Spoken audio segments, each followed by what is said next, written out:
हम वो कौम हैं जो तूफान रोक सकती है और पहाड़ तोड़ सकती है।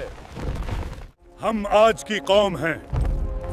ने पहाड़ों को तराशा, आसमान से बातें करती इमारतें बनाई। कौन है जो हमें गिरा सके? इमारतें आसमान को छूती हैं।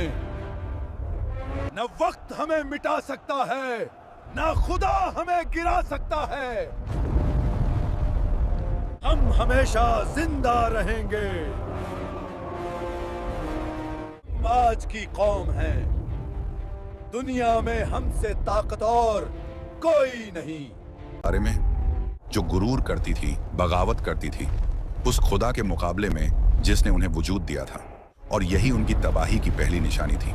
तूफान नूह के बाद दुनिया आबाद हुई। नूह के 3 बेटों की नस्लें फैली और इन्हीं में से एक कौम ने यमन और ओमान के दरमियान अहकाफ के रेगिस्तान में शहर बसाया। एक ऐसा शहर जिसके स्तंभ आसमान से बातें करते थे। कुरान उसे कहता है इरम जात अल इमाद। यह लोग आम इंसान नहीं थे। इनका कद बादलों को छू लेता था। इनके जिस्म पहाड़ों जैसे, ताकत गैर मामूली। इनके शहर मीलों तक फैले होते, महलों के दरवाजे इतने ऊंचे कि घोड़ा और सवार बिना झुके दाखिल हो जाएं। इनके बर्तन इतने बड़े कि पूरे खानदान का खाना एक बर्तन में पक सके। और इनका गुरूर वो भी इन इमारतों की तरह आसमान को चीरता था। वो कहते थे हम जैसे लोग दोबारा कभी पैदा नहीं होंगे। अहकहाफ की रेत पर इनकी जिंदगी शान और शौकत से भरी थी। रात को इनके चरागों की रोशनी मीलों दूर से चमकती। इनके घोड़ों के कदमों से जमीन गूंजती थी। इनके बच्चों की तरबियत भी गुरूर ही पर होती। कम उम्र में बड़े बड़े पत्थर उठाते और इनके बूढ़े फखर से कहते हमारे बच्चे पहाड़ों को झुका सकते हैं। इनका एक और अजीब अकीदा था। वो समझते थे कि हवा इनकी गुलाम है। इनके जवान वादी में खड़े होकर बाजू फैलाते और कहते हवा हमारे जिस्म की पैरवी करती है। दूर से आंधी नजर आती तो हंसकर कहते हमारे दुश्मनों पर पड़ेगी। उन्हें अंदाजा न था कि यही हुबहू हवा उनका दुश्मन बनने वाली है।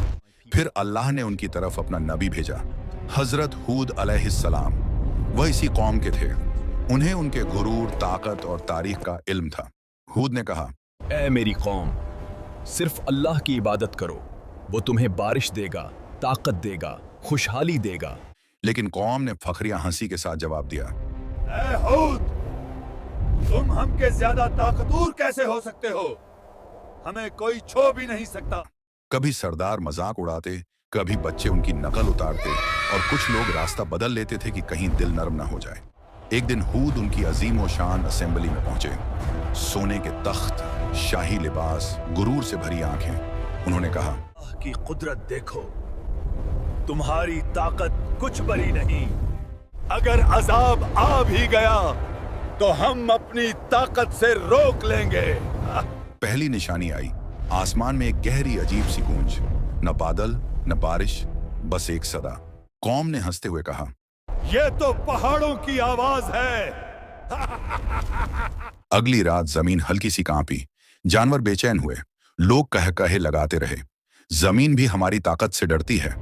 उन्हें मालूम न था ये जमीन का आखिरी एहतिजाज था। फिर अल्लाह का फैसला शुरू हुआ। कहत 3 साल तक एक बूंद बारिश न गिरी। पहले साल उन्होंने कहा ये मामूली बात है। दूसरे साल प्यास ने जबानें सुखा दी।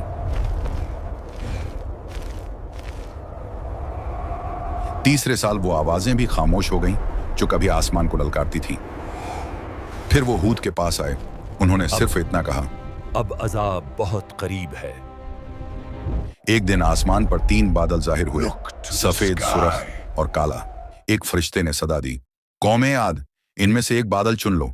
उन्होंने हंसते हुए कहा काला बादल, इसमें बारिश है, रहमत है। मगर उन्हें नहीं पता था इसमें कहर था। आसमान काला हुआ, जमीन पर साया छा गया। लोग नाचने लगे। बारिश आ गई, मगर फिर हवा चली। पहले नरम, फिर आसमान की तरह गरजदार। पहला झोंका आया, रेत और पत्थर उड़ गए। दूसरा झोंका, दरख्त जड़ से उखड़ गए। तीसरा झोंका, इंसान आसमान तक उठा दिए गए। उनके महल, उनके सुतून, उनके शहर सब रेत में दफन। कुरान कहता है हवा 7 रातें और 8 दिन मुसलसल उन पर मुसल्लत रही। हवा उन्हें उठाती, पटखती, कोई दरख्तों में लटका मिला, कोई रेत में दफन, कोई टुकड़ों में। सिर्फ चीखें, हवा का शोर और बिखरती रेत। यह अंजाम था उस कौम का जो कहती थी, हम सबसे ताकतवर हैं। अजब आने से पहले अल्लाह ने हूद और ईमान वालों को एक महफूज जगह पहाड़ के गार में ये पनाह दी। जब हवा थमी तो सिर्फ सन्नाटा रह गया। रेत का समंदर, टूटे सुतून, दफन शहर। हूद की आंखों में आंसू थे।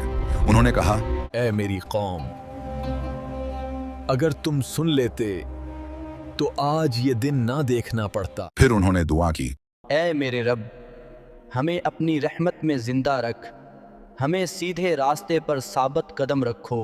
कौम आद की कहानी सिर्फ इतिहास नहीं है, यह हर जमाने के इंसान के लिए सबक है।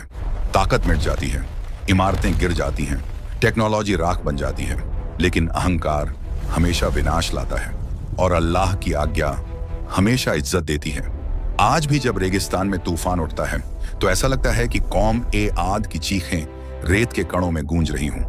अगर आपको यह कौरानी कहानी पसंद आई हो तो वीडियो को लाइक करें, कमेंट में बताएं अगली कौम की कौन सी दास्तान सुनना चाहेंगे और चैनल को सब्सक्राइब करना न भूलें।